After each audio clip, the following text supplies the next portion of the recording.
como é que a gente vai fazer a investigação? Importante ter as informações sobre a idade de início e natureza dos sintomas, a frequência da manifestação, o tempo entre a ingestão e o início dos sintomas, o modo de preparo, um diário alimentar, como que é a alimentação dessa criança no dia a dia, se não foi introduzido alimentos que tenham, por exemplo, corantes, conservantes, né? E que possam, muitas vezes, ser a causa da alergia. Então, por exemplo, a mãe começou a dar um iogurte para a criança que tem um corante ali. A gente está achando que é o leite de vaca, mas muitas vezes pode ser o corante ali, ou a causa daquela urticária, daquele quadro alérgico. Então, a gente procura, nesse primeiro ano de vida, evitar produtos industrializados que contenham corantes e conservantes. Ter os dados de peso e comprimento, ter uma noção se a criança tem tido um ganho de peso adequado ou não, se tem tido um crescimento adequado ou não, né? Detalhes da alimentação prévia, duração da amamentação, né? Quanto tempo que ela mamou no peito, porque a gente sabe que o leite materno ele tende a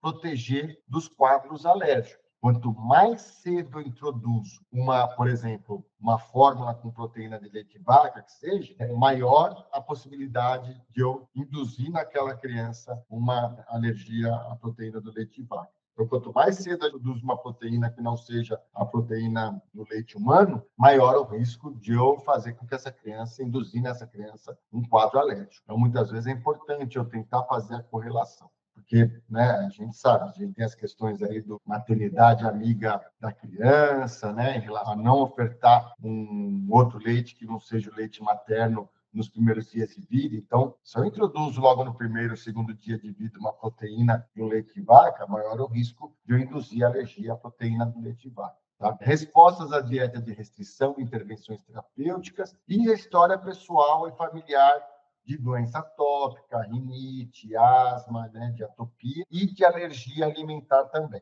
Então, vamos lá. Suspeito da alergia à proteína do leite de vaca. Então, vamos pensar, considerar uma criança que apresenta sintomas, né, de alergia, principalmente dermatite atópica. Mas também pensar na doença de refluxo gastroesofágico, sintomas gastrointestinais crônicos. Então, vamos lá. Na criança que apresenta uma suspeita de alergia mediada por IgE, então, ou seja, teve sintomas rápidos após a introdução do leite, que teve urticária, que teve um quadro de dermatite atópica muito importante, um período curto após a introdução do leite, né? Ou quer ver uma situação que eu vejo com uma certa frequência, as mães relatarem, muitas vezes falam assim, não, doutor, eu ofereci a primeira vez o leite, uma fórmula para ela, porque eu precisei sair, porque eu fui trabalhar, e não tinha leite materno, e aonde escorreu o leite ficou vermelho por volta da boca dela. Não deixa de ser uma dermatite de contato, né? Ela entrou em contato ali na pele e fez uma reação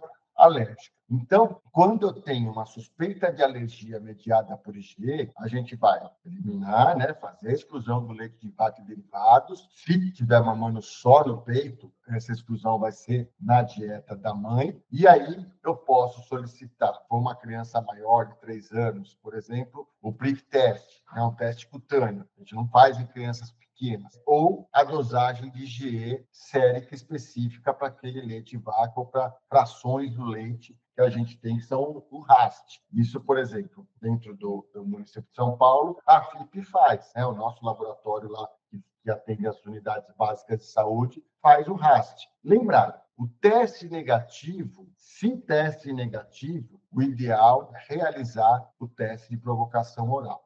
Eu fiz um teste, um rastro, veio negativo e ela tinha sintomas, eu já fiz a exclusão do leite de vaca para ela, aí o ideal é fazer a reintrodução do leite de vaca num ambiente de preferência. Isso é uma dificuldade que a gente tem no serviço. Num ambiente protegido, que eu tenha ali material e medicamentos para que, se ela tiver alguma reação importante. Se o teste ele é positivo, ele define uma sensibilização. Ele não estabelece diretamente o diagnóstico. O diagnóstico ele vem se ele tem um teste positivo e sintomas de alergia à proteína de leite de vaca. Porque é muito comum a gente ver, às vezes, um profissional que pede teste alérgico para tudo, para a criança, né, de alimentos, e aí vem lá, um teste positivo.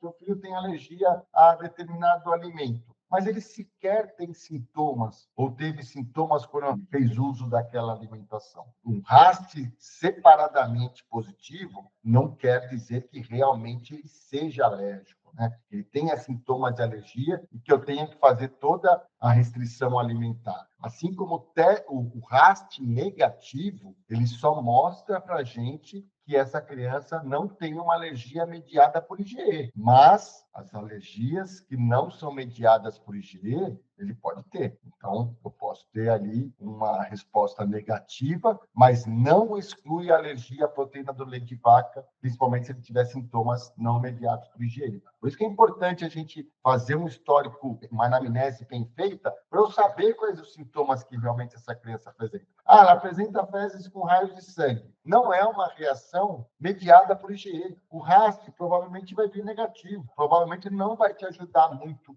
no diagnóstico. Teste positivo com história convincente, ele estabelece o diagnóstico. E aí a gente procura deixar essa criança, se ela está em aleitamento materno, então pedir para a mãe fazer a exclusão do leite de vaca da dieta dela, e se pelo menos 4 semanas. Se ela não está em aleitamento materno, aí a gente vai precisar introduzir as fórmulas especiais que a gente vai falar daqui a pouco. Num quadro de suspeita de alergia não mediada por IgE, eu não preciso pedir exame. Eu já vou pedir para parar de ofertar o leite de vaca se essa criança estiver fazendo uso de leite de vaca, ou também se a mãe estiver fazendo uso de leite de vaca e estiver em aleitamento materno, a gente faz a suspensão do leite de vaca dessa mãe por 4 semanas e eu vou avaliar se vai ter uma melhora clínica desse paciente nessas 4 semanas. Passou as 4 semanas, a gente faz a reintrodução, né, do leite e a gente vai ver e constatar se essa criança vai apresentar novamente os sintomas. Se ela volta a apresentar sintomas, você fechou o diagnóstico, você não precisa de nenhum outro exame. Aqui ele ainda coloca considerar o encaminhamento para especialista se os sintomas não respondem à dieta de eliminação, se a criança confirmou a alergia à proteína de leite de vaca mediada por IgE e tem asma concomitante, por exemplo, se é um bebê chiador, muitas vezes a gente vai acabar conduzindo isso na unidade, porque até a gente conseguir fazer os encaminhamentos e tudo mais,